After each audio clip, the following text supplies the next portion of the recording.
Here we are inside the Auto Trail Tracker FB. If we firstly come to the main control panel just here, we can turn the 12 volt on. Once we've done this, we can turn the water pump on underneath. We can switch between the batteries on this button here. So we can switch between the vehicle battery and the leisure battery. Whichever battery you have highlighted here is the battery you are charging whilst you're hooked up to the main supply. This one here turns the awning light on and off, and then all other information is then given via scrolling. So on this screen here, it's just letting us know that it's a Sargent EC300 control panel. It's displaying the time and the temperature. We can set an event. All an event is a countdown timer. The way we set that is just by arrowing in. We can set a wake up alarm, and again we do all that by just arrowing in. Change the clock, tank heaters on and off, external temperature, what the solar panel is doing, the battery current, how much water is in the waste tank and how much water is in the fresh tank, condition of the vehicle battery, condition of the leisure battery, and then back to the beginning again. Beside this, we then have the control panel for the Truma heating and hot water.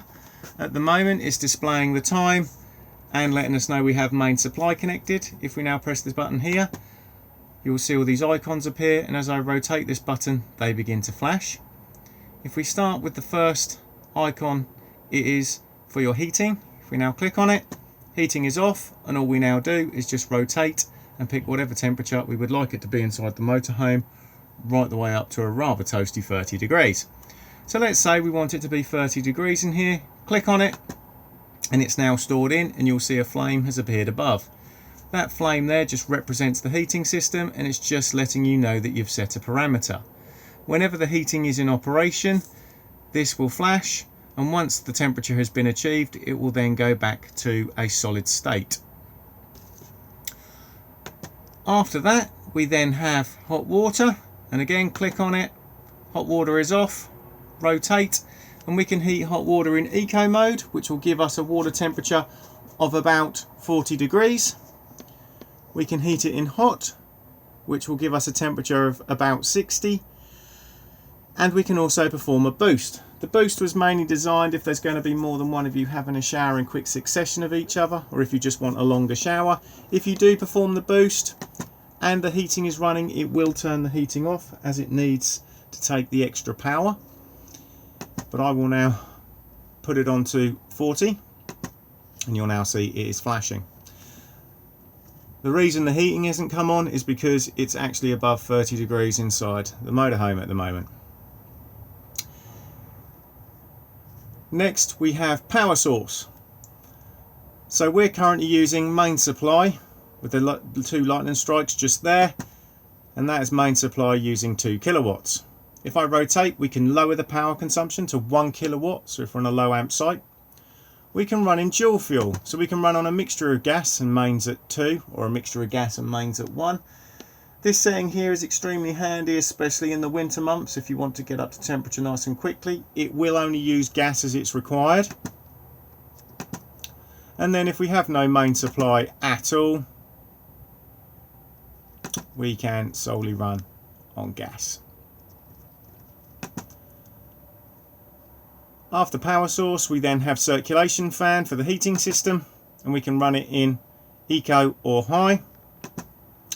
If I now turn off hot water and the heating, and we now return to the circulation fan, we can use it to vent the motorhome, and that has a fan speed of 1 to 10.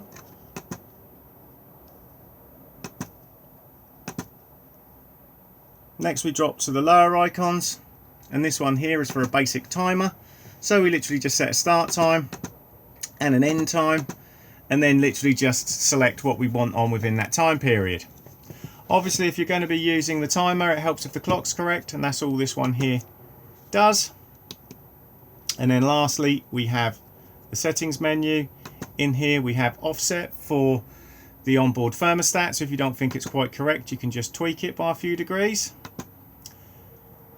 Temperature, just if you prefer it displayed in Celsius or Fahrenheit. Brightness of this screen, 12 or 24 hour clock. Language,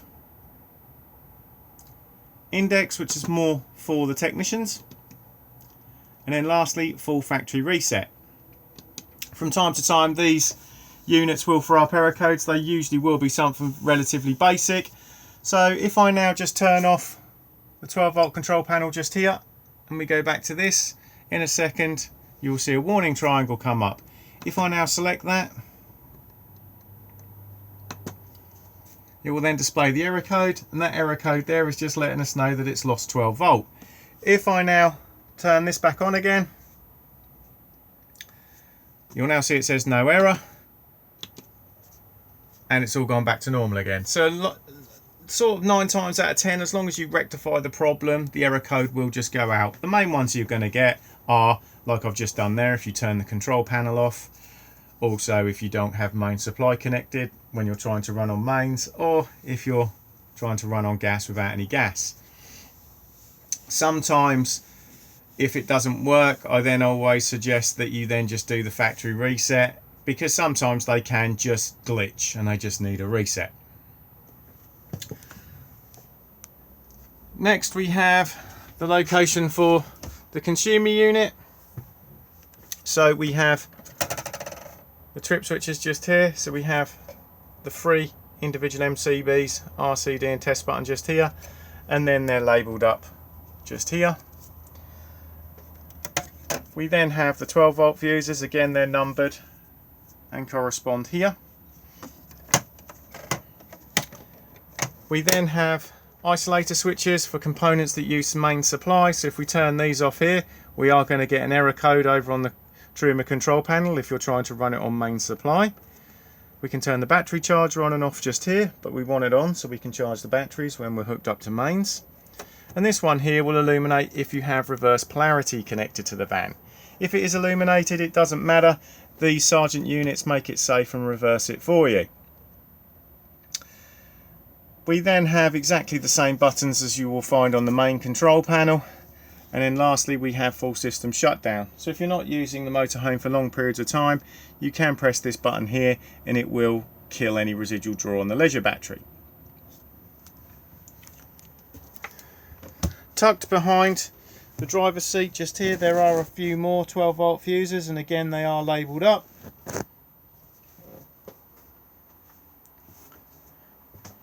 We then have the Thetford fridge freezer just here, on and off on this button just here.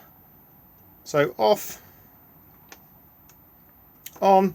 This is an automatic model, so as long as you are on A for auto, it will find the best power source it can for you. So because we're hooked up to mains at the moment, it's put us onto main supply. If I now ran outside and pulled the mains lead out, it would then attempt to fire itself up onto gas, and as soon as you start the engine, it will then automatically go over to 12 volt maintain. We can take it out of auto, so if I just tap this and then press this button here, I can put it manually onto mains, manually onto 12 volt maintain. We're going to get an error code at the minute and a red flashing light due to the fact that the engine's not running, and I can manually put it onto gas. But at the end of the day, the easiest one to have it on is automatic. Temperature control just here, and then this last one here turns the unit's anti-condensation jacket on and off.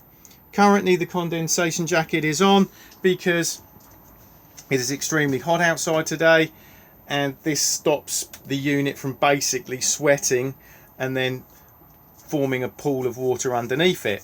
In the winter months we can turn it off just like so.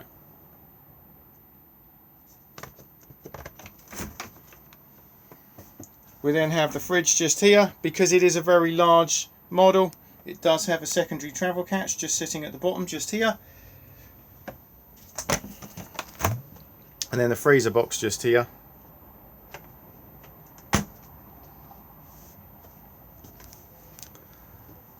Microwave just here. It is an eco model, so just hold the button in. I would suggest removing the plate, etc. for travel. And then we have quick start, stop, etc. Time, defrost, auto cook up there. We then have the hob, so we have the electric hot plate that runs off the main supply. On this one here, red light does come on to let you know it's in operation. And then everything else is gas, and it's just push in, twist, and then press the igniter just here.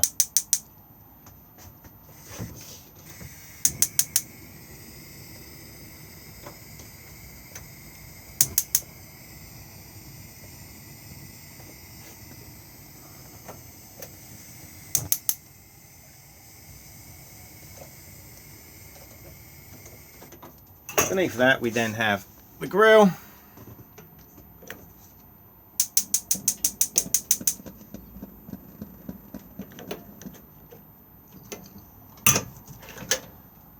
And the oven beneath, light switch just here.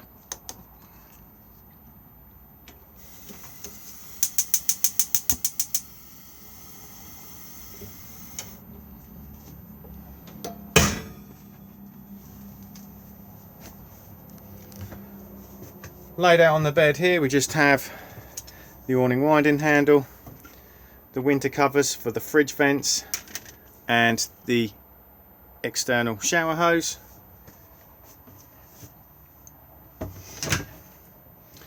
We then have the washroom just here. So we have the shower cubicle just here, Thetford toilet just here.